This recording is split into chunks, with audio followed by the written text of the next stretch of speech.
En Esquivias se casó Miguel de Cervantes con Catalina de Palacios en 1584, en la iglesia parroquial de Santa María. La pareja vivió allí con un tío de doña Catalina, Alonso Quijada, aficionado a la lectura de libros de caballerías, que pudo servir de modelo a Cervantes para crear su personaje de Alonso Quijano.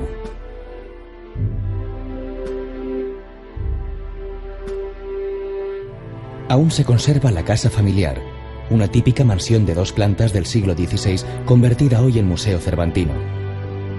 La vivienda alberga una magnífica colección de muebles y enseres de época y en ella se recrean algunos de los episodios más famosos de la novela.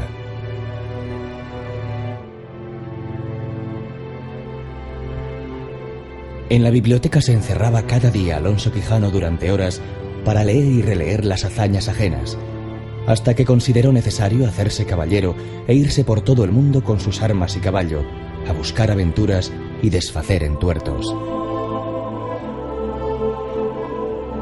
El dormitorio rememora el ambiente donde ama y sobrina cuidan del de la triste figura, cuando éste vuelve de su primera salida molido a palos. Mientras, el cura y el barbero deciden quemar la mayor parte de sus libros, de los que se salva el Amadís de Gaula, considerado el precursor de las novelas de caballerías.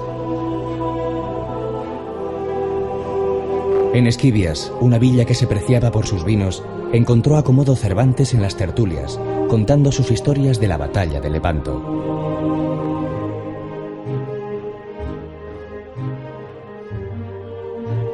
Aupada sobre una colina y ceñida por el Tajo, Toledo es una ciudad mágica que asombra al visitante con su hermosa síntesis de historias y culturas. Varias veces hace referencia Cervantes a la ciudad en las páginas de El Quijote.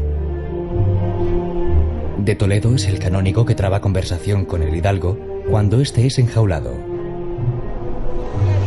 La toledana plaza de Zocodover, antiguo zoco de ganado, es evocada por el galeote al que quiere redimir de su condena el caballero andante, dándole 20 ducados.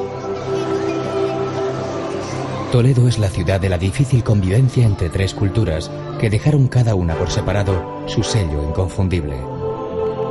El legado árabe perdura en las mezquitas del Cristo de la Luz y de las Tornerías, de los siglos X y XI respectivamente. En la Puerta Vieja de Bisagra, en la de Alcántara y en la de Bab Mardón, así como en fragmentos del recinto amurallado. El mudéjar es el estilo predominante en Toledo. Palacios, arcos, monasterios, iglesias y conventos lo atestiguan. Símbolo de todos ellos es la Puerta del Sol, construida en el siglo XII, que se ha convertido en una de las imágenes más características de la ciudad. La cultura judía convivió durante 500 años con la musulmana y la cristiana. En medio del que fuera pujante barrio judío, se alzan 2 sinagogas mudéjares. Santa María la Blanca, del siglo XII, ofrece en su interior una blancura que hace honor a su nombre y contrasta de forma armoniosa con la delicada decoración de sus capiteles y muros.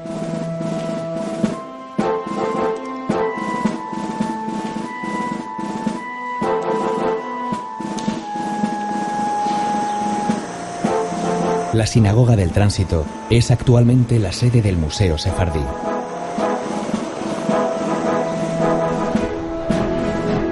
Toledo ha sido durante siglos ciudad de artesanos que han sabido, como ha sucedido en la arquitectura, integrar las técnicas de los diferentes pueblos y tradiciones. La catedral es un espléndido templo gótico construido sobre la mezquita mayor de Toledo. En sus inmediaciones debió de estar el mercado del Alcaná en época de Cervantes. En una de sus tiendas desarrolla el escritor uno de los episodios de su novela. Estando yo un día en la Alcaná de Toledo, dice haber encontrado un manuscrito con caracteres arábigos que contiene la historia de Don Quijote de la Mancha. Su autor es el historiador Cide Hamete Benengeli, un personaje ficticio al que Cervantes hace responsable de contar las aventuras del caballero de la triste figura.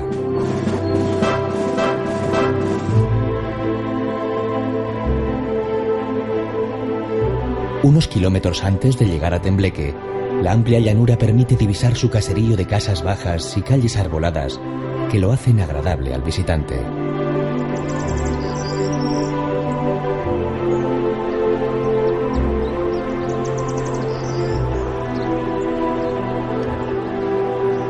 Es Sancho Panza, el fiel escudero, quien hace referencia a esta población al contar a los duques que en una ocasión fue a trabajar a esta villa.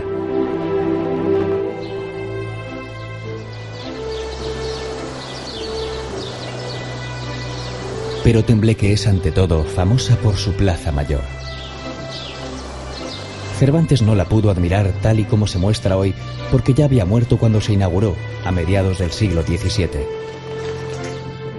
Sorprende la armonía del conjunto, con amplios soportales, galerías de madera y corredores abiertos por los que antaño se veían las corridas de toros que se celebraban en el recinto. A lo largo de los frentes destacan las placas de piedra rectangulares que ostentan la cruz de la Orden de San Juan de Jerusalén, a la que estuvo muy ligada la localidad en época medieval.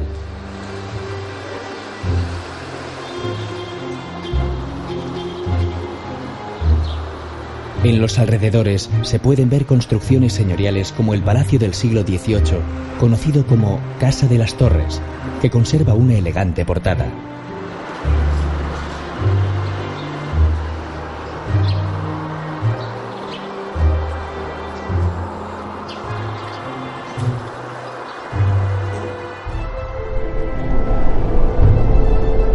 En las inmediaciones de Tembleque se alza un espectáculo ideal para desarrollar una de las aventuras del caballero andante en tiempos modernos.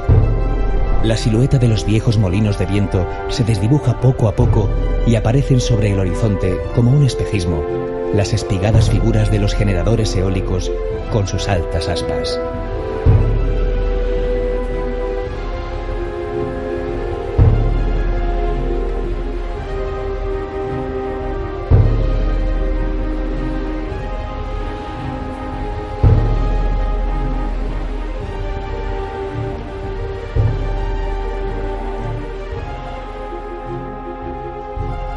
Mirada con los ojos de Alonso Quijano, La Mancha continúa siendo un paisaje encantado con algunos secretos por descubrir. Para ello hay que hacer parada en Madridejos y visitar el molino del tío Genaro, cuya edad ronda los 400 años y que con toda su maquinaria intacta representa un sustancioso aperitivo de los molinos de viento que se verán más adelante.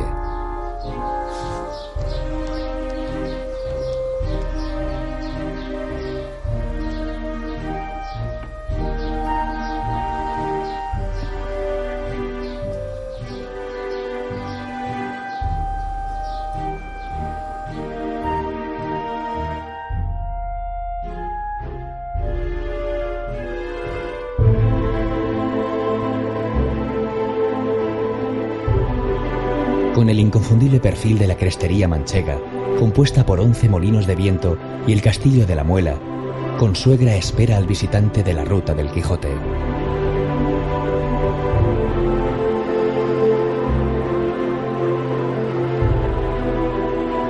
La mayoría de los molinos traídos a la zona por los flamencos en el siglo XV han sido reconstruidos fielmente.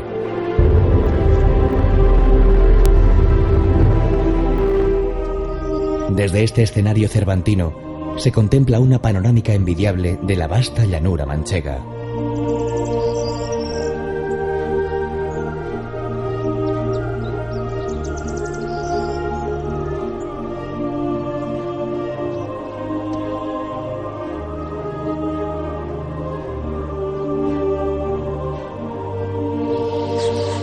A los pies de los gigantes de viento está la villa de Consuegra, dividida en dos por el río Amarguillo.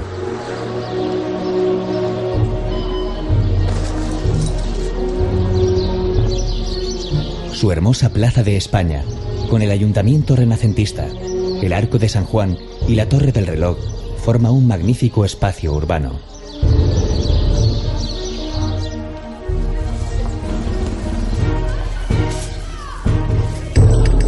El último fin de semana de octubre, Consuegra celebra la fiesta de la Rosa del Azafrán, un cultivo de vital importancia para el desarrollo económico de la zona y una excusa perfecta para admirar el folclore manchego.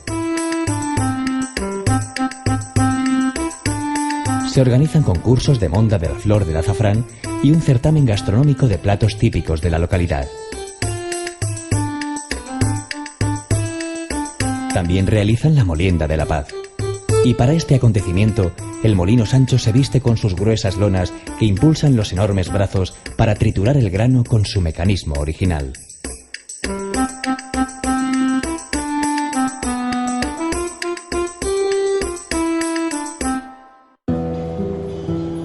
Toledo huele a almendra molida, a masa recién horneada, lista para ser saboreada en forma de mazapanes. Según los cronistas de Toledo, en tiempos de la reconquista cristiana contra los musulmanes, la ciudad sufrió un largo periodo de hambruna. Y fueron las monjas del convento de San Clemente las que, para lograr alimento, hicieron en un almirez y a golpe de maza una pasta con las dos únicas materias primas con las que contaban: almendra cruda y azúcar. A esta masa cocida en el horno la denominaron pan de maza. Si es imprescindible cuando se visita Toledo paladear un sabroso mazapán, no lo es menos conocer una de las artesanías que han dado renombre a la ciudad: el damasquinado, una técnica con la que se adornan platos, broches, alfileres y pulseras. Procedente de Damasco, el damasquinado fue introducido por los árabes en Toledo. Su técnica consiste en la incrustación de oro o plata en piezas de materiales menos nobles como hierro, bronce, acero o cobre.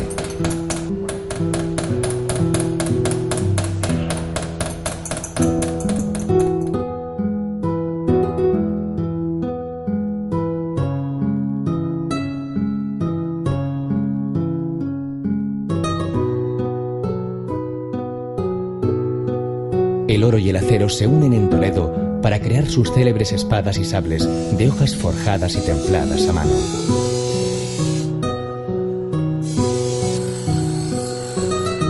Ya desde la época romana, el acero toledano era conocido, pero es en el siglo XVI cuando corre la fama de la firmeza y flexibilidad de sus armas blancas y la belleza de las empuñaduras hechas con diversas técnicas de grabado o damasquinado.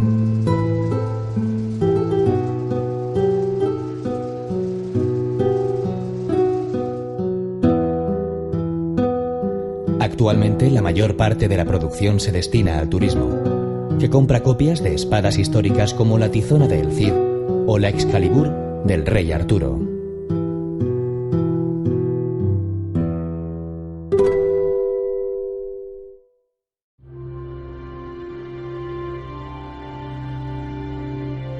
Todo en Puerto Lápice evoca al ingenioso hidalgo Don Quijote de la Mancha: los molinos, las ventas, la gastronomía cervantina. En esta localidad sitúa Cervantes el episodio en que es armado caballero Alonso Quijano, para luego partir en busca de las aventuras que dispusiese el azar.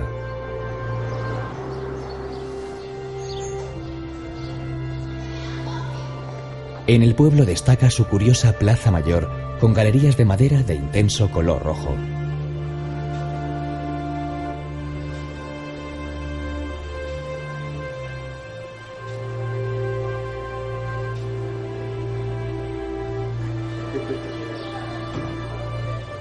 También se conserva la Venta de Don Quijote, construida en el siglo XVIII y que alberga actualmente una casa de comidas en la que se pueden degustar la sopa de ajo, las migas de pastor, los duelos y quebrantos o el guiso de las bodas de Camacho.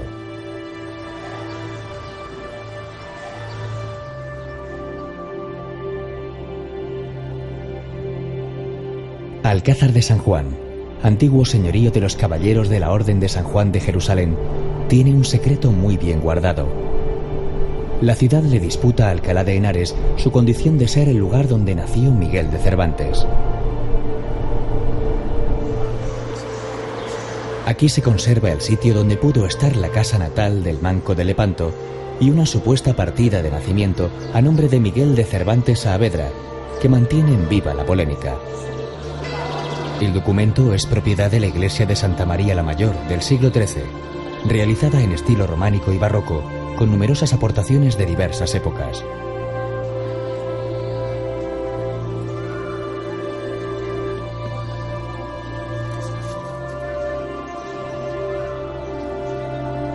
En la plaza de Santa María comparte protagonismo con la iglesia el torreón de Don Juan de Austria, que fuera gran prior de la Orden de San Juan.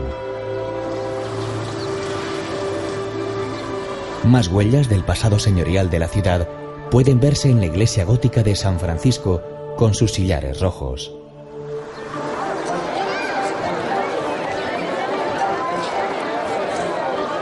La Plaza de España, presidida por el Ayuntamiento, inaugurado en 1850, con su conjunto de casas y los monumentos a Don Quijote y Sancho Panza, es una arteria fundamental de esta ciudad moderna y vital. Alcázar de San Juan es un punto clave en la geografía manchega y cuenta con una animada vida cultural, con certámenes literarios, exposiciones y los cursos de la Universidad de Verano Alonso Quijano.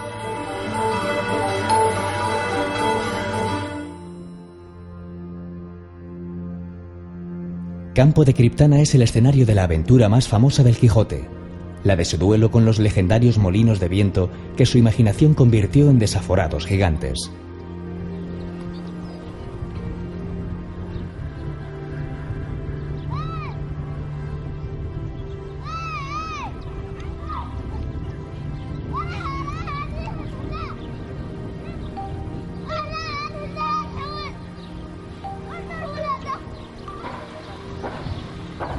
«¿Qué gigantes?», dijo Sancho Panza. «Mire vuestra merced, que aquellos que allí se parecen no son gigantes, sino molinos de viento, y lo que en ellos parecen brazos son las aspas que, volteadas del viento, hacen andar la piedra del molino».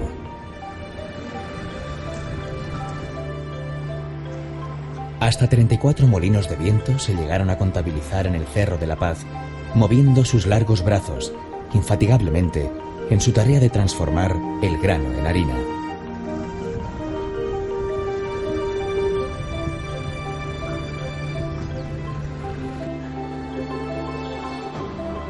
En torno al Cerro de la Paz se alza el núcleo más antiguo de la villa de Campo de Criptana.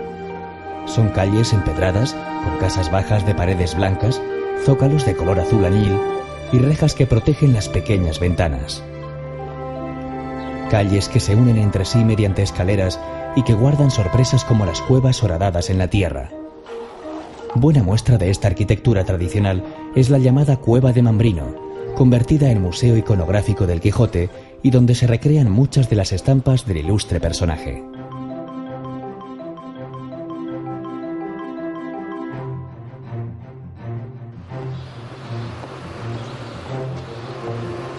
Otros espacios se perfilan en el horizonte de Campo de Criptana, como su Plaza Mayor, con la Iglesia de la Asunción, un templo moderno inaugurado en 1958.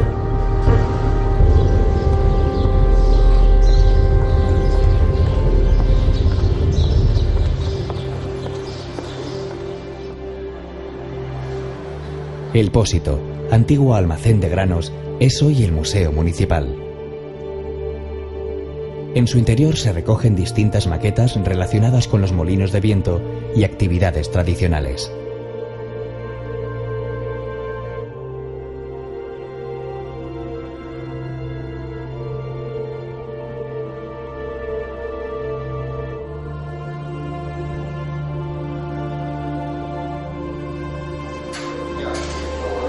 No hay que abandonar la localidad sin antes degustar algunas de sus pastas más renombradas, como los famosos cordiales, cuya receta guarda celosamente una familia de pasteleros, los rosquillos de mistela, las tortas de mosto o las magdalenas.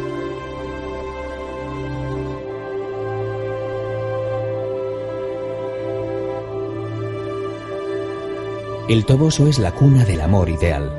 Don Quijote va al Toboso a buscar la bendición de la sin par Dulcinea para afrontar nuevos retos y ofrecerle sus hazañas.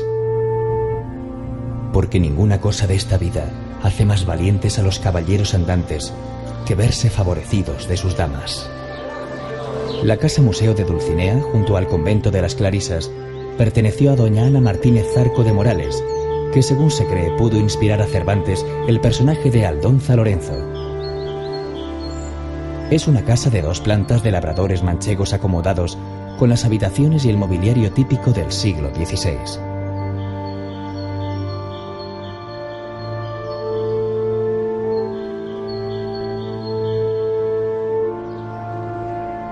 Abajo se ubican las dependencias dedicadas a las labores de trabajo.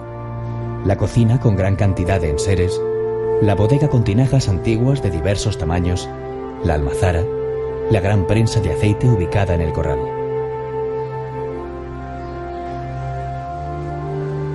En el piso de arriba están las estancias de los dueños, el despacho con su arca de caudales y un vargueño, la estancia de las mujeres y los dormitorios con una cama de nogal del siglo XVII.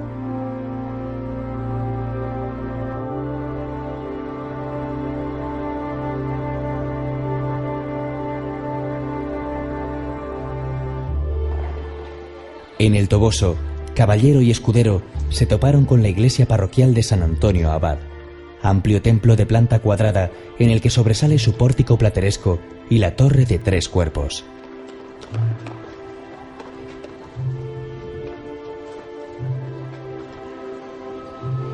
A un costado de la iglesia se encuentra un gran caserón que alberga el centro cervantino. El museo conserva gran cantidad de ediciones de El Quijote publicadas en todas las lenguas imaginables. Muchas veces habla Cervantes en su obra sobre el queso de la Mancha, como cuando Teresa Panza le regala al paje que le llevaba las cartas de su marido, Sancho, un queso, por ser muy bueno, que se aventajaba a los de Tronchón. Elaborado con la leche extraída de las ovejas, el denominado queso manchego, en sus variedades curado y semicurado, es un sabroso aperitivo que sabe a más si se combina con otros 2 productos de esta tierra, el pan candeal y el vino.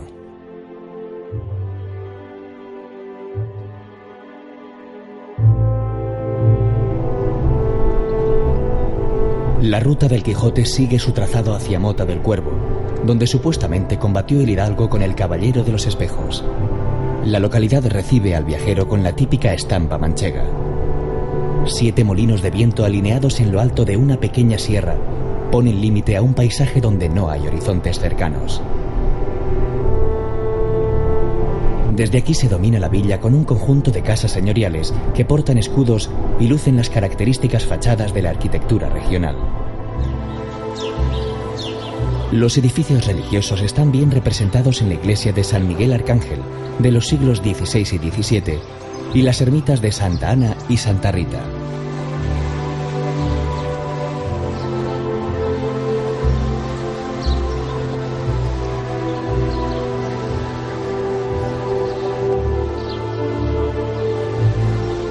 En Mota del Cuervo es tradicional la fabricación artesana de cántaros y otros utensilios de alfarería con una singularidad. Antaño el oficio era solamente practicado por las mujeres. Conocidas como las cantareras, las mujeres desarrollaron un oficio que en su día fue un medio de vida para el barrio mudéjar, también llamado de las cantarerías. Hoy solo unos pocos se encargan de que no muera.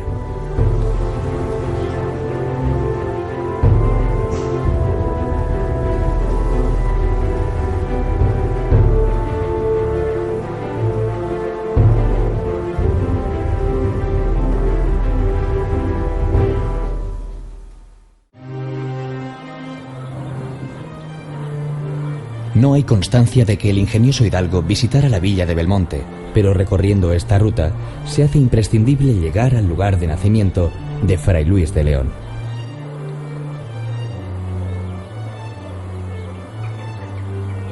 Sobre el cerro de San Cristóbal, dominando toda la comarca, se alza majestuoso el castillo de Belmonte. Mezcla de lujoso palacio y recia fortaleza, el recinto fue levantado en el siglo XV por don Juan de Fernández Pacheco, marqués de Villena.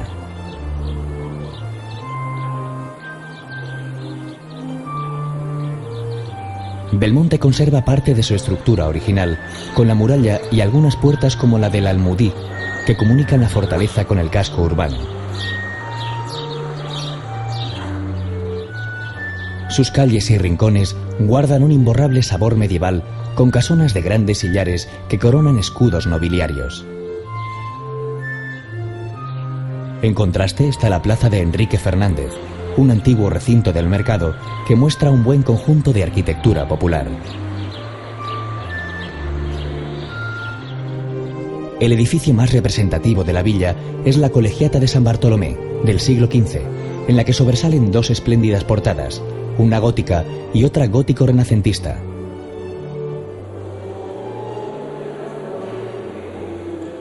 En el interior destacan las bóvedas de nervios, tanto en las 3 naves principales como en muchas de sus 13 capillas.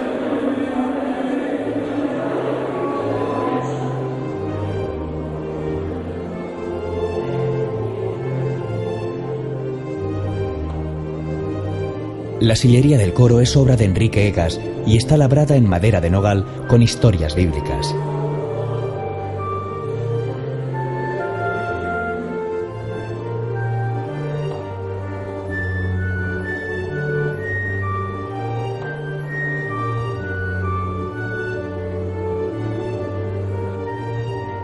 Entre las joyas de la colegiata figura la pila bautismal en la que fue bautizado Fray Luis de León, que nació en esta localidad en 1527. El templo cuenta además con valiosos trabajos de rejería y un sinfín de obras que conforman un museo de arte sacro.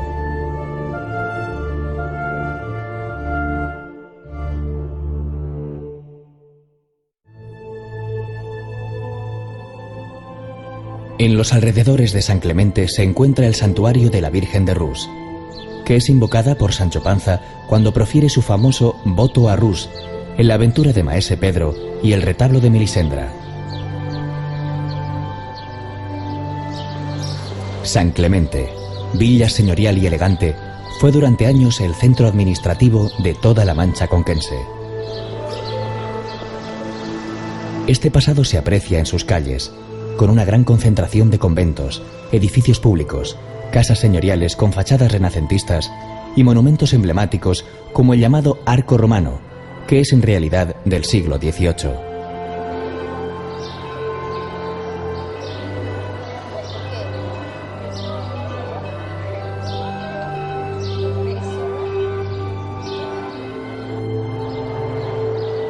El elemento central es la Plaza Mayor, dominada por la presencia del Ayuntamiento, edificio de estilo renacentista que se atribuye a Andrés de Vandelvira.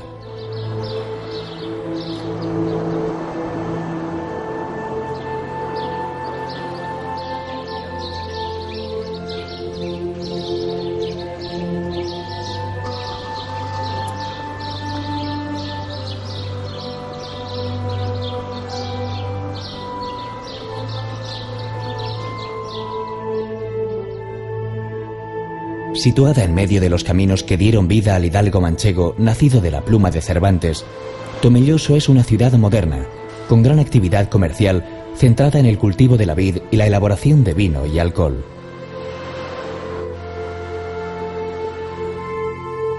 El subsuelo de la villa cobija una gran colección de cuevas, se habla de unas 4000, que servían de bodegas para elaborar y almacenar el vino.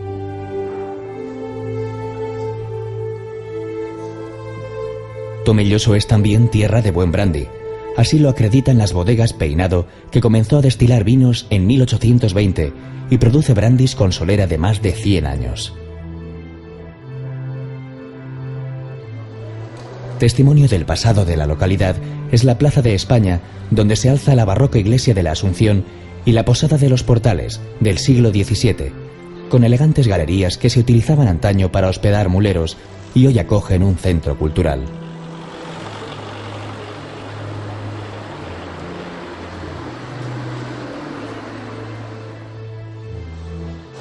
En el Museo del Carro y los aperos de labranza se enseñan los diversos medios de transporte en el campo y los útiles empleados en las labores agrícolas. Aunque lo más llamativo sea, quizá, entrar en el impresionante bombo, esa especie de choza abovedada hecha con lajas de piedra sin argamasa que utilizaban labriegos y pastores para guarecerse con sus animales.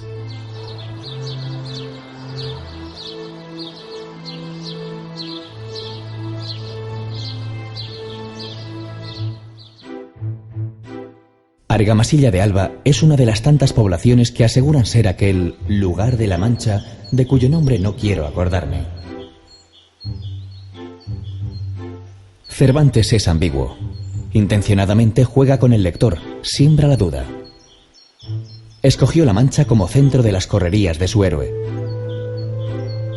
Y en cambio, culpa al falso narrador de la historia del Quijote, Cide Hamete Benengeli, de omitir el nombre del pueblo de partida por dejar que todas las villas y lugares de La Mancha contendiesen entre sí por ahijársele y tenérsele por suyo, como contendieron las 7 ciudades de Grecia por Homero.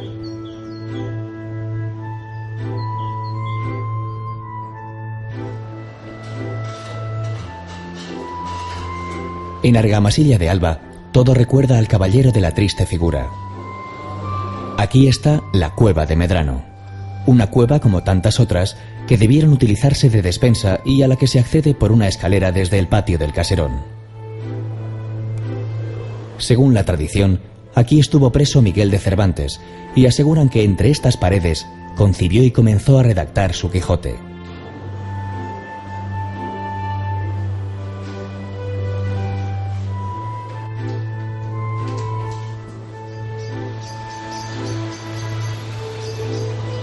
El otro elemento de polémica en Argamasilla se encuentra guardado en la iglesia parroquial de San Juan Bautista.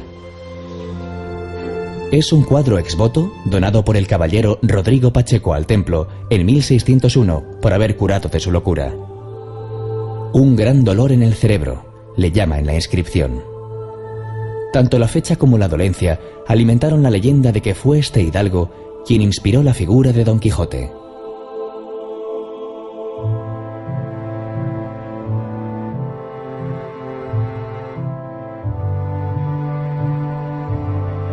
Casi todos los caminos conducen a Ciudad Real, villa que fundara en 1255 Alfonso X el Sabio en medio de la llanura, para contrarrestar el poder que tenía en la zona la Orden de Calatrava. De las primitivas murallas con 120 torreones solo quedan algunos lienzos y la Puerta de Toledo, construida en 1328. Dentro espera al visitante de la Ruta del Quijote una ciudad dinámica que cobra vida en la Plaza Mayor y la del Pilar, con su monumento al autor del Quijote.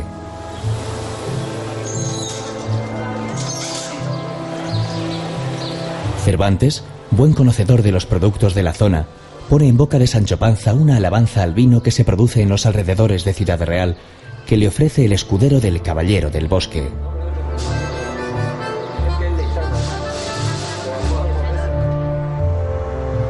Ciudad Real tiene un museo del Quijote en el que se combina la exposición de obras de arte relacionadas con la novela con modernos montajes multimedia.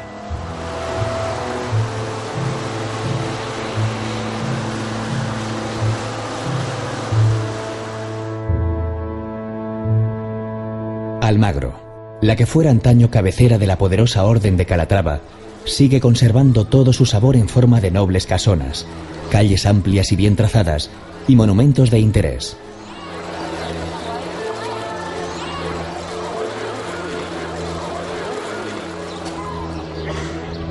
Sorprende la Plaza Mayor con galerías acristaladas que traen hasta el corazón del campo de Calatrava la influencia flamenca de los fúcares, aquellos banqueros del emperador Carlos V que se establecieron en la ciudad en el siglo XVI para administrar las minas de Almadén.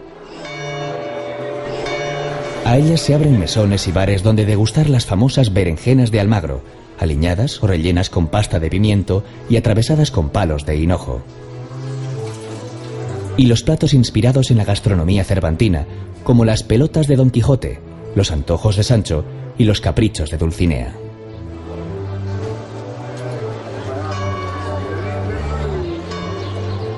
No aparecen los célebres personajes de la narración cervantina caminando por esta plaza, sino que continúan con su comedia de entuertos en una venta en las proximidades de Almagro.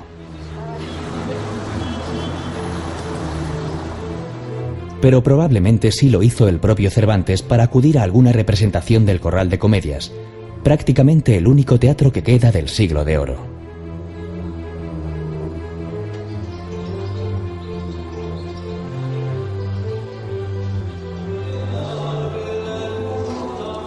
Hoy, cada mes de julio, se convierte en el escenario de unas sólidas jornadas de teatro clásico que vienen a devolverle a la villa parte de su pasado esplendor. Cuando usted se vale de él, no será rata. Siempre.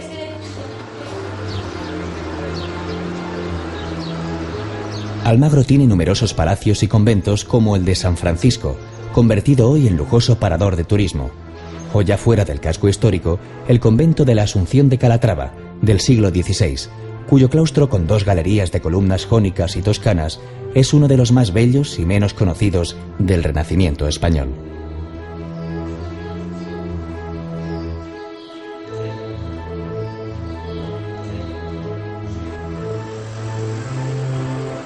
En las calles de Almagro se escucha como música de fondo el dulce repiquetear de los bolillos.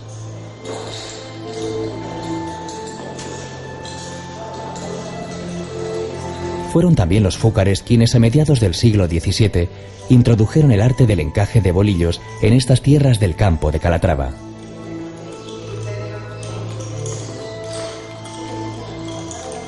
En 1766, 2 vecinos de Madrid, Rita Lamberg y Manuel Fernández, establecieron una fábrica para hacer encajes de hilo y seda, enseñando el oficio a un buen número de mujeres y niñas que copiaban los diseños originarios de Flandes.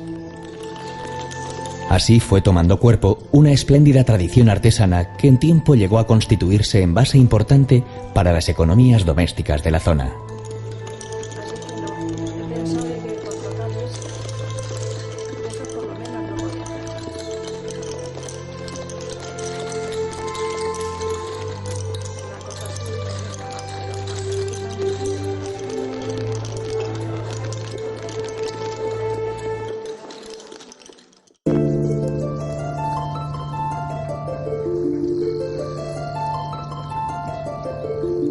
Son las tablas de Daimiel, el parque nacional enclavado entre Daimiel y Villarrubia de los Ojos, uno de los pocos humedales que quedan en La Mancha. Los culpables de este asombroso paraje son los ríos Guadiana y Cigüela, que forman en esta planicie un extenso ecosistema que cada año se puebla de aves de diverso tipo y plumaje. Algunas llegan aquí huyendo del invierno del centro y norte de Europa. Otras lo usan como lugar de descanso y nidificación en sus largos viajes migratorios. Y abundan también las especies sedentarias que pueden verse durante todo el año.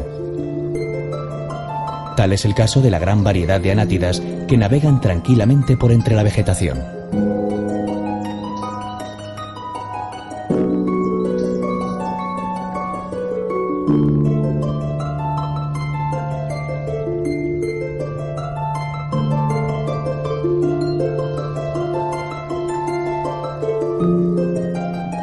Los recorridos para visitar el parque prometen la expectación por descubrir entre la vegetación el juego de las aves. Atravesar las pasarelas de madera que se elevan sobre las charcas y comunican con tierra firme, o llegar a los observatorios preparados con poderosos prismáticos para otear el horizonte en busca de furtivos vuelos.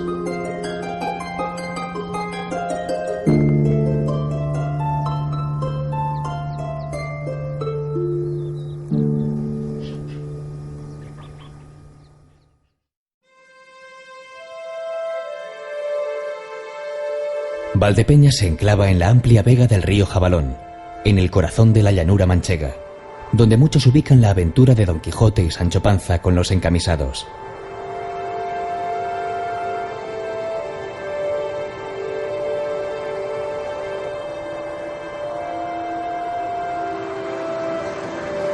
El principal reclamo de esta ciudad es el vino de su mismo nombre.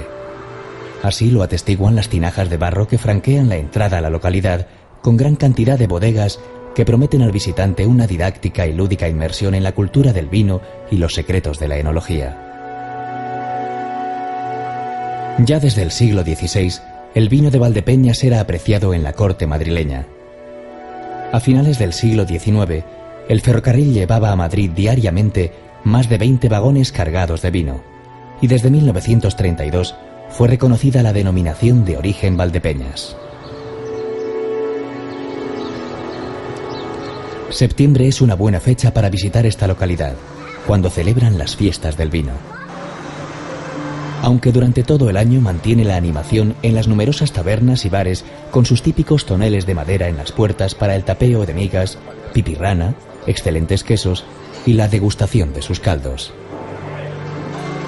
Muchos abren sus puertas bajo los soportales de la Plaza de España, con edificios pintados de blanco y añil. A un costado de la plaza se alza la iglesia de la Asunción, de 1553, construida sobre una fortaleza de los caballeros de Calatrava.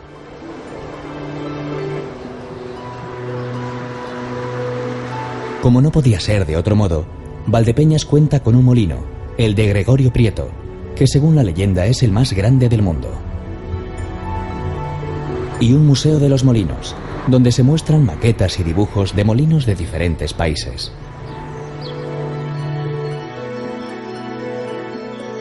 Terminada la visita a Valdepeñas, merece la pena desviarse de la ruta del Quijote y llegar a San Carlos del Valle, una villa diseñada por los arquitectos de Carlos III.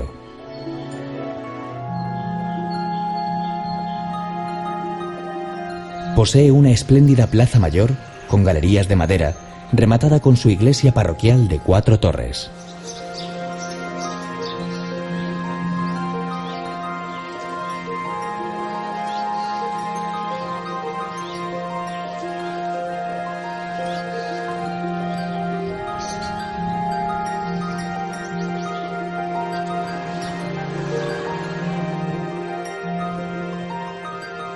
En Santa Cruz de Mudela se sitúa el episodio del yelmo de Mambrino, aquel en que Don Quijote se enzarza con un barbero para arrebatarle la bacía de afeitar que confunde con la prenda de este personaje de los libros de caballerías. El baciyelmo, como lo llama Sancho, cubrirá la cabeza del hidalgo en las próximas aventuras. En esta población son célebres las fábricas artesanas de cuchillería y navajas.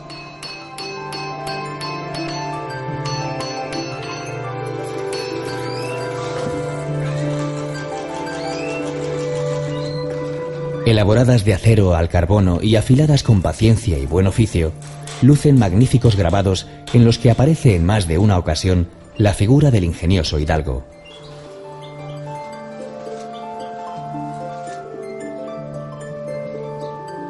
Santa Cruz de Mudela tiene la ermita Plaza de Toros de las Virtudes, el monumento más curioso de cuantos han salido al paso del visitante de la ruta del Quijote.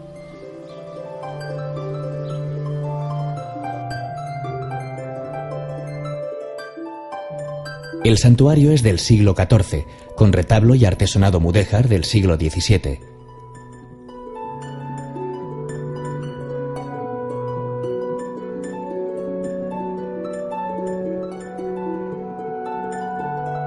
Aquí se celebra el 8 de septiembre una romería en la que participa gente de toda la comarca. Por la tarde, los romeros acuden a los toros en esta plaza cuadrada que data de 1645, lo que la convierte en una de las más antiguas de España.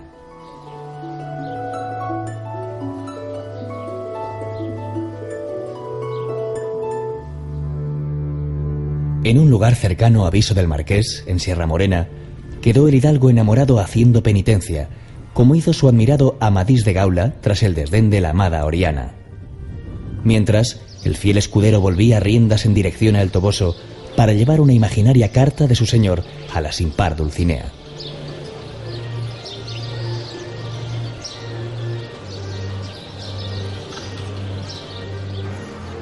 Seguir los pasos de estos dos personajes es la excusa perfecta para descubrir una de las joyas ocultas de la Mancha.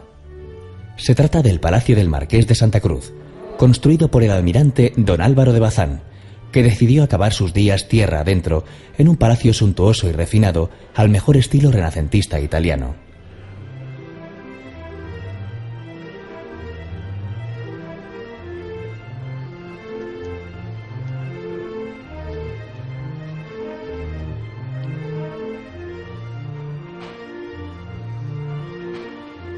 Sorprendentemente, el edificio alberga hoy el Archivo Museo de la Marina de Guerra, continuando la labor de su fundador.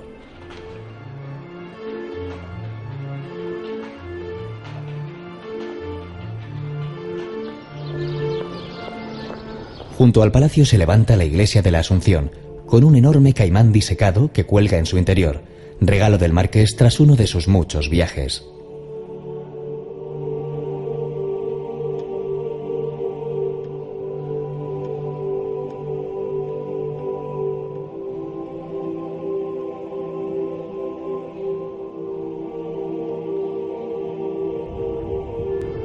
camino de la próxima población de la ruta del Quijote, se pasa por Torre de Juan Abad, de donde fue señor Francisco de Quevedo y en cuyo término levantaron los templarios una iglesia dedicada a la Virgen de la Vega.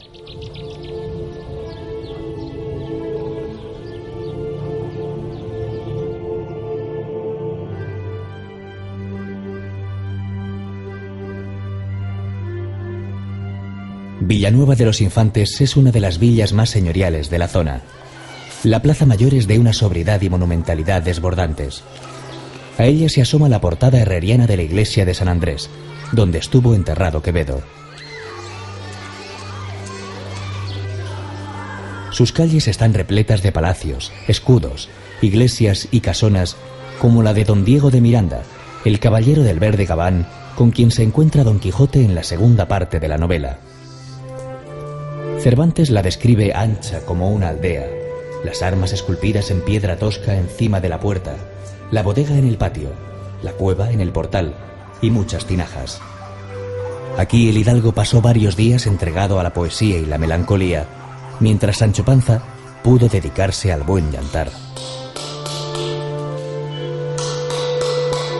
En una villa en la que se pueden contar hasta 230 blasones, no sorprende que una de sus artesanías más renombradas sea la elaboración de escudos esculpidos en piedra.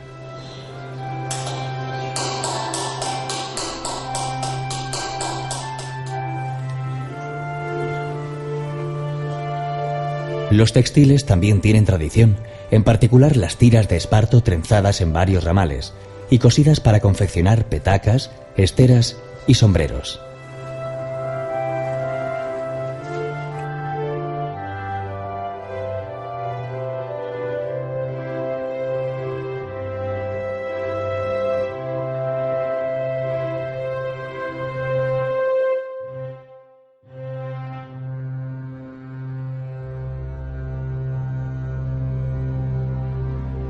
Las provincias de Albacete y Ciudad Real comparten las lagunas de Ruidera, verdadero oasis de agua y verdor en medio de la Mancha. Están formadas por 15 lagunas encadenadas unas a otras formando cascadas y remansos.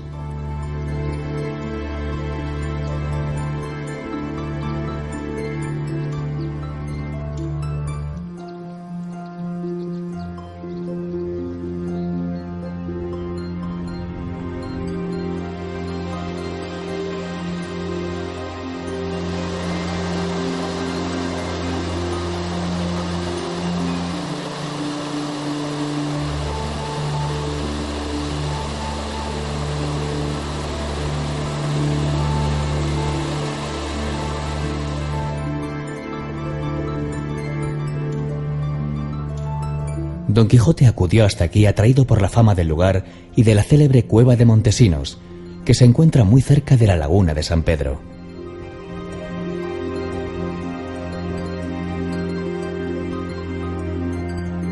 Y a la noche se albergaron en una pequeña aldea, a donde el primo dijo a Don Quijote que desde allí a la cueva de Montesinos no había más de 2 leguas, y que si llevaba determinado entrar en ella, era menester proveerse de sogas para atarse y descolgarse en su profundidad.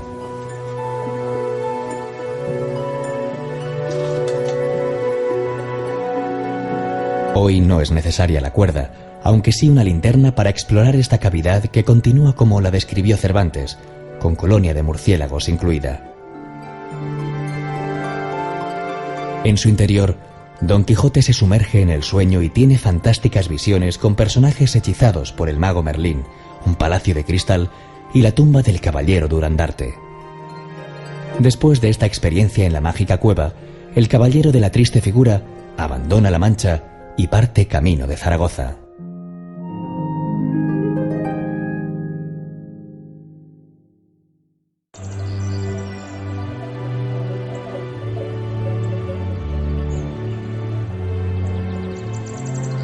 En la cima del Cerro del Alacranejo, a unos 30 kilómetros de Ciudad Real, se encuentran los imponentes restos del Sacro Convento de Calatrava la Nueva.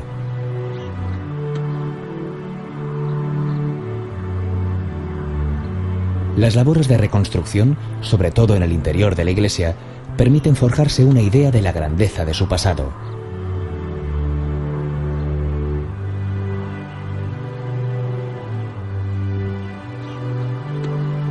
El Sacro Convento fue fundado en el siglo XIII como sede de los Caballeros de Calatrava.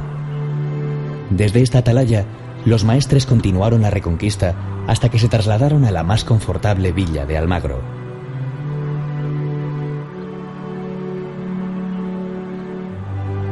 La portada principal está presidida por un rosetón gótico que ha quedado ya como símbolo calatravo.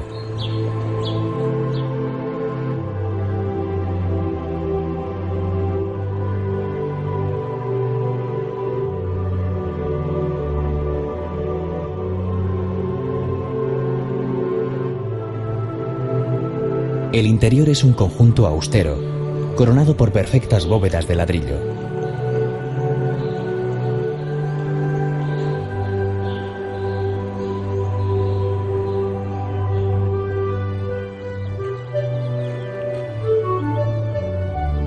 También se mantienen en pie los restos del convento, desde cuyas celdas la vista abarca un paisaje infinito.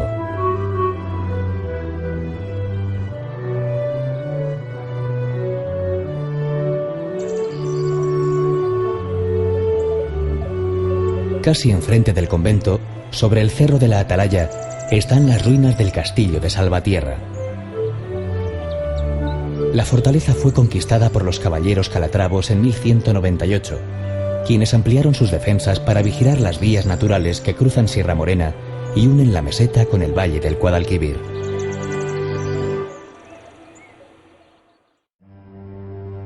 Infatigable, el ingenioso hidalgo continúa su andadura. Ahora tiene un destino, como se anunció en la primera parte de la novela. Se dirige a Zaragoza, donde se celebran unas solemnísimas justas. En tierras de Aragón, los personajes son recibidos por unos duques que ponen a su disposición un palacio con una auténtica corte, aunque solo sea para reírse de ellos. Según afirman los estudiosos, los duques son los de Villahermosa, con su palacio renacentista de Pedrola, donde se cree estuvo Cervantes hospedado una temporada.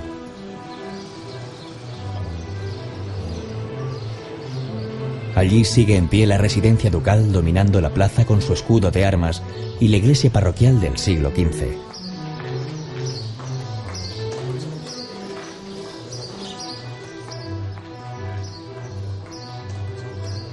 Los nobles llegan incluso a hacerle creer a Sancho que le conceden el gobierno de una ínsula. La famosa ínsula Barataria no es otra que la villa zaragozana de Alcalá de Ebro, una de las numerosas islas fluviales que el río ha ido tejiendo a su paso. «Mirad, amigo Sancho», respondió el duque, «lo que puedo daros doy, que es una ínsula hecha y derecha, redonda y bien proporcionada, y sobremanera fértil y abundosa».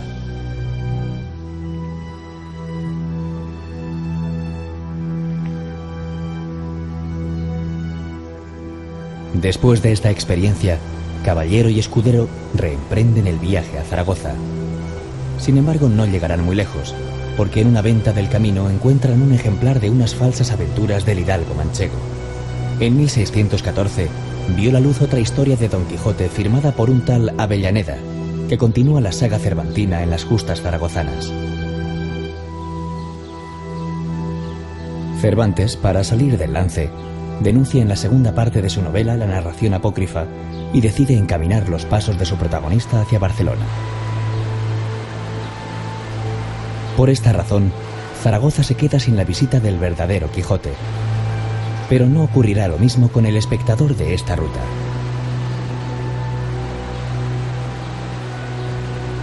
Asentada a orillas del río Ebro, Zaragoza es una ciudad moderna con más de 2000 años de historia. Fundada por los íberos bajo el nombre de Salduba, sería más tarde la romana César Augusta, y tras la conquista árabe se convertiría en la próspera Saracosta.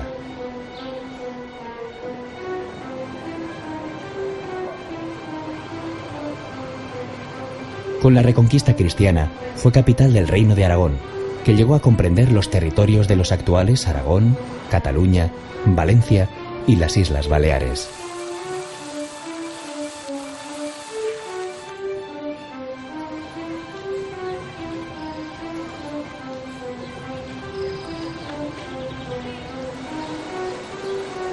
Su casco antiguo esconde la mayor parte de este pasado. En la Plaza del Pilar se reúnen sus edificios más representativos. La catedral gótica, la Seo, fue construida en el siglo XIV sobre un antiguo templo romano.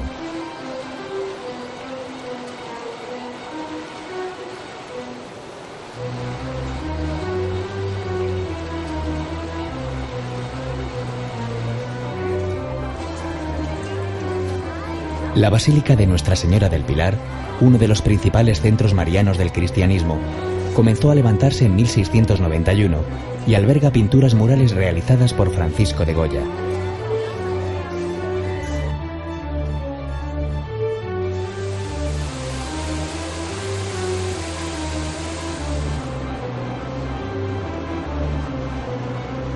La Lonja es uno de los monumentos más bellos de la ciudad, junto con el Palacio de la Aljafería, uno de los mejores ejemplos del arte musulmán fuera de Andalucía, convertido hoy en la sede de las Cortes de Aragón y de la Diputación.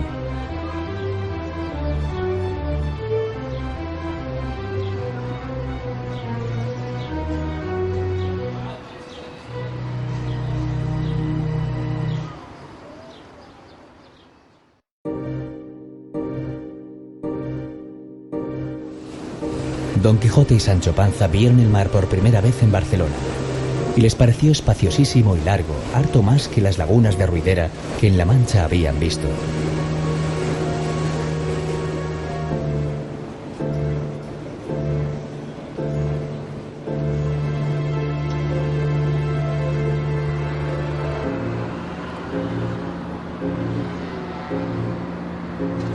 Llegaron a la villa la víspera de San Juan y una multitud festiva y ruidosa les salió al encuentro, con chirimías, atabales y ruido de cascabeles, como si de un recibimiento real se tratase. Descubren una urbe dinámica y bulliciosa, la única que visitan los personajes.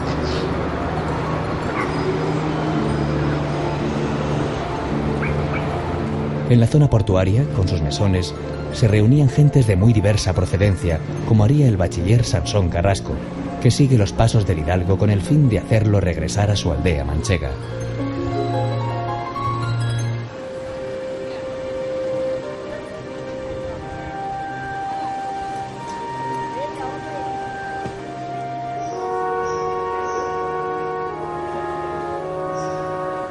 En el barrio gótico está el corazón de la Barcelona antigua, una ciudad medieval construida sobre los cimientos romanos.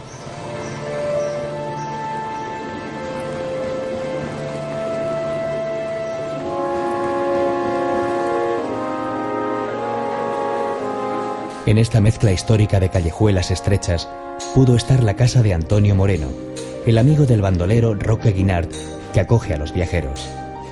A su balcón sale Don Quijote para ver las fiestas y los grandes monumentos.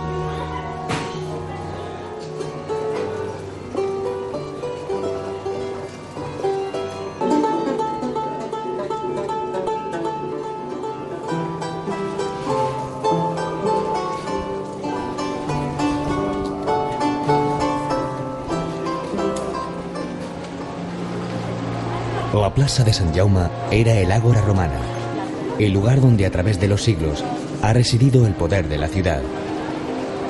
Hoy, como haciendo honor a su pasado, se levantan aquí el Palau de la Generalitat y el edificio del Ayuntamiento.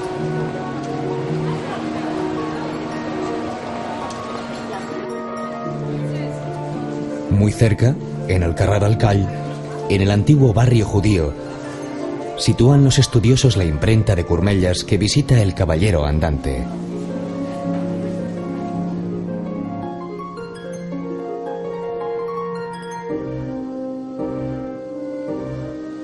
En sus alrededores se suceden edificios históricos y plazas como la de Sant Felip Neri, que toma su nombre de la iglesia barroca.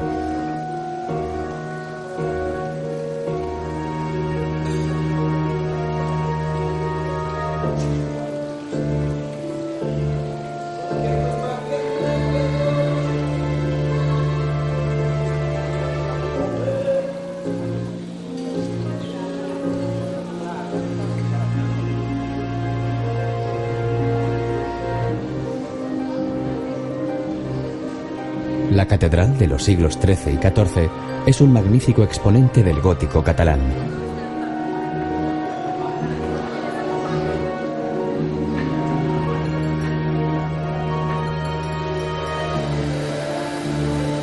Limitando el barrio gótico está la Rambla, la calle barcelonesa por excelencia.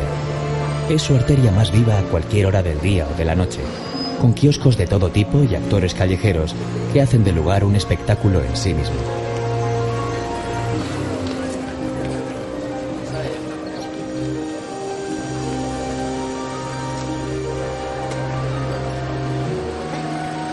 El Mercat de la Boqueria es célebre tanto por la belleza del edificio como por la calidad y presentación de sus productos.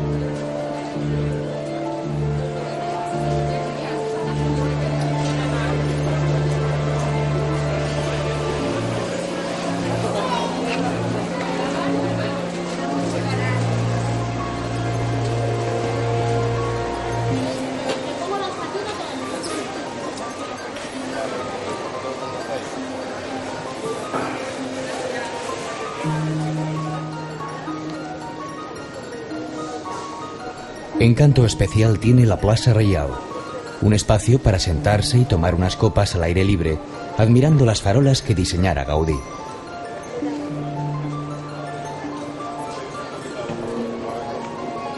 Próximo está el número 2 del Paseo de Colón, donde según una leyenda urbana vivió Miguel de Cervantes.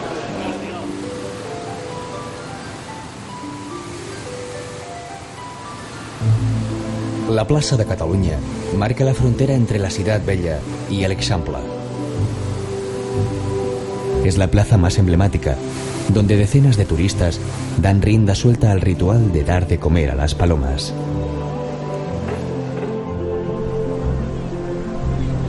Termina el viaje. En la playa de Barcelona, Sansón Carrasco, disfrazado de caballero de la Blanca Luna, derrota al de la Triste Figura y le obliga a dejar la caballería andante. Don Quijote, vencido, acaba como el héroe que siempre soñó, reivindicando la hermosura de su Dulcinea. Volverá a la Mancha Alonso Quijano el Cuerdo, y todavía tendrá palabras para consolar a su fiel escudero.